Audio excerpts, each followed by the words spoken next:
happen. If you lose to something stupid like a Rax in your base, you're going to hate yourself for a long time. So both players will be scouting that out. Now, one thing to note, I was curious about what you said about the fact that Naama probably doesn't play as much as OGSTop, but I just checked to find out that he has 1,248 games played on the ladder. I think that's about 5 times more than both of us put together. I know. I'm trying to think of if the game came out on July 27th, and he's played what? He probably has like maybe 120 days to have played this game. Is that accurate? Yeah. Am I making that up? I mean, that's... And then you got to consider all custom games and tournament games. He plays a lot of StarCraft. Look at that. According to the powers of mathematics, he does in fact play StarCraft a ton. But, you know, again, OGSTop, who, I mean, I believe made it to the final or the top 8 of the GSL, getting eliminated by Fruit Dealer. I mean, Top, no stranger to tip-top levels of tournament play, actually looking surprisingly mortal in this tournament. Well, he's dropped actually a couple of games now, obviously dropping one versus Inca, dropping one in the quarterfinals, and another game now. Dropping games, and this is anybody's game. And it looks like we're going into our final match. Are you ready, ladies and gentlemen? I'm ready, Day 9. Please make some noise for OGSTop. And Harry is spawning in the bottom left as the red Terran. If you would like MouzNaama to take the win, give a cheer for Naama! And once again, spawning positions very close to each other. Does look like this is going to be a very intense game. Always extremely tense. It's almost like playing a game on Steps of War, except there's no good third expansion. You can't take this bottom right one because you both share it. You can't take the center one because you both share it. And the farther away ones are awkward as well because they are so tough to defend. And I think that's going to mean that it's going to be a lot more of a shorter game than we have seen previously. It's going to be more concentrated on 1 or 2 base play rather than going to the third, obviously, because it's so hard to take. And both players not going for any early Raxes, not going for any... Well, you have to build a supply depot now before Rax, but not going for anything like this anymore in this game. Showing us that both players are calm, they're not too excited, they're not too cautious, and it seems like that both of them are going to play pretty standard. Yeah, I mean, they're not doing anything goofy like 6 depots, 6 barracks, haha, figured out a way to bunker rush you. Actually, that might even be slower than a 10 barracks or a 10 supply, 12 barracks.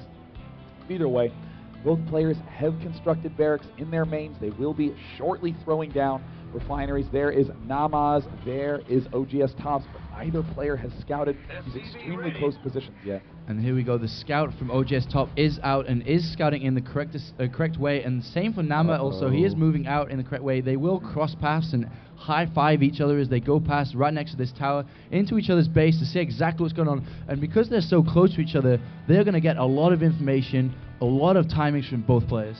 And honestly, no matter what skill level you are, if you are tied 1-1 and you see close positions, you immediately go, oh no, that is a terrible, terrible mental thing to face because of the fact that you know the game's going to be intense, you know you can't make mistakes. In farther positions, you get to do your build a little bit more freely.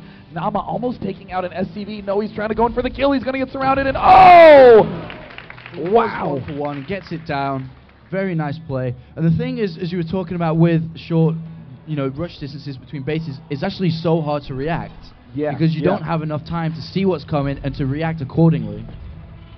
I mean, really, in these positions, you just have to have a very crisp build. Neither player getting that fast refinery. On other maps, we've seen them get refinery before factory, but there's just absolutely no time. Very fast refinery as well coming out for Naama. At the same time, it looks like no guys are coming out for top. He is favoring getting more Marines first. I think if they were going to go for refining before factory in this game and try to go for the Banshee play, it just take too long to get the Banshees out, to get the necessary cloak upgrade out because of the rush distances between both players. So I think they're going to more concentrate on Hellion and tank and Marine builds. Looks like Naama's second gas is out right now. These games, Terran versus Terran and close positions, Metalopolis tend to be very Marine tank heavy. Occasionally players will do more aggressive plays, and it looks like, wow, look at this. We do see a Hellion and Marines coming out right now for top. He's trying to go for a big push right now, but I don't know if he's going to be able to get there in time. The factory will be able to start producing tanks shortly, and a bunker going down for Naama. Yeah, very safe play by Naama, expecting something like this because of the distances between bases. Will OGSTop, though, build a bunk outside and try to set up a containment? I don't know. He might just wait for the Hellion and then move in, but this bunker will get constructed in time, I think. And do we have a tank? We don't have a tank. It's going to be switched with the starport, and in we go. OGSTop trying to get in before the bunker finishes. This is going to be close. He's trying to target fire. Will he be able to pick off the CV? He does. He is darting forward. The Marines are lining up. Nama has to be very carefully trying to get in the bunker. He gets into the bunker, and all these forces are trapped onto the high ground. It was a few key shots from those Marines. It looks like OGSTop is continuing to try to micro. The starport is done. The factory with the tech lab is done, but this is a big problem that Nama needs to worry about. Bringing way too many SCVs off mining. This is exactly what OGSTop wanted, and it looks like this Hellion, though, won't be able to kill any SCVs. Has done quite a bit of damage. Oh, is he going to die? Oh, no, it actually survives with 2 HP. Will he be able to get any shots? There were a couple of SCVs there in low health. Will he be able to go around to get to them, though? No, the Marines do clear up. And if we go back to the background over here, OGSTop space, he has a tank, no siege mode, though, and a Viking out. And Nama actually has siege mode already researched. Wow, siege mode with no tanks, hard to make use of. He's trying to advance with a Viking right now to get a little bit of an eye in the sky over this other guy. OGSTop actually is a little bit supply blocked there. Command center is coming up though for him, and this is a Viking coming in. Will he be able to get the first shot off? Here he comes. Will he be able to get it off? Oh no, Nama with a key air. Whoa! Run! Get back to the base. Get back to the base. Don't land on top of me. We're going to start seeing some really cool action here. These Marines are coming in to try and intercept it. And no, he might actually on the other Viking lands as well. Oh, he loses the Viking. That's a key loss for Nama. Vikings are so slow when they're waddling around. Yeah, I know. They suck. It also looks like we see 3 tech labs coming out on the OGSTop side of things. The command center coming up as well. Nama really committing himself to a big 1 base push. If he doesn't win with it, he is out. That's why he's getting the barracks very quickly, a second one. Meanwhile, it looks like Top has, again, too many SCVs queued and is playing a little bit safe. He's got to be careful with his Viking, though, because 2 Vikings are about to pop out from the starport, and here they come. Oh, just gets away. Will he be able to cut it off, though? He needs to turn left with one of the Vikings to finally cut it off. There he does, turn left, and he will be able to corner this Viking. Oh, the European executioner not going to let this go. See you later, Viking. See you later, Viking. Now Nama pushes out. If Nama pushes down, I don't know, he doesn't want to get an expansion, but the siege mode not quite done for OGSTop, though, and it's going to be extremely hard to break OGSTop's siege line with a 1 base push, especially if you don't have that many units out. Top's expansion has just landed. Does he have siege mode? Over here, it looks like he has just finished. Always very, very nice timing by OGSTop with that, allowing him to get all those key structures out. It looks like Nama is trying to find some air units to pick off. Sees the Marines there. This Viking is a big vulnerability. Oh no, is OGSTop going to lose it? And it looks like a few key shots get thrown down, and does manage to escape in time. So Nama now is going to be the one inching the tanks forward. Marines, realizing that might be the best place to be. It looks like Nama is now starting to inch forward. His tanks might just barely be in range, and oh my god, he is in range. There's the scan. He will be losing these 2 tanks first, though, so it does look like a big, big win for Nama with these tanks. No, it looks like an even trade. Oh my god, the Vikings are going to be the difference here day 9, because they are going to give the extra sight range, and the only thing, Raven, Viking gets sniped off, auto turret being forced down, and he really doesn't have any scans left to help increase his range, and these tanks can edge closer, and 1 step more closer for this tank, and it will be able to hit down, and OGSTop is in trouble.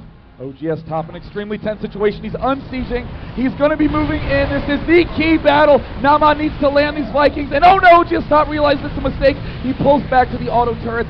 Big, big win right there for Nama. OGSTop is really against the wall right now. He's against the wall, and Nama is squeezing his neck on that wall because he is in so much trouble, and he's expanding himself in the background, but these Vikings are so important. He could even snipe the Raven. Here he's coming in. Will he be able to get the vital shots off against that Raven? And oh no, these Marauders getting hit by these sea tanks. Don't run in. No! Oh no, it looks like he's advancing forward with the Marauders. Ends up making a huge mistake, losing a lot of those Marauders. There's the siege up. Tank does fall out on the high ground. There are very few units. Here the Raven falls. The air vision is completely Nama's, but Nama has been losing a lot of Marines. But once these tanks get in range of that command center, it's going to be very hard to pull back through. And here come a huge swing of Vikings forward from the Korean player OGSTop. The vision advantage is back in Top's court.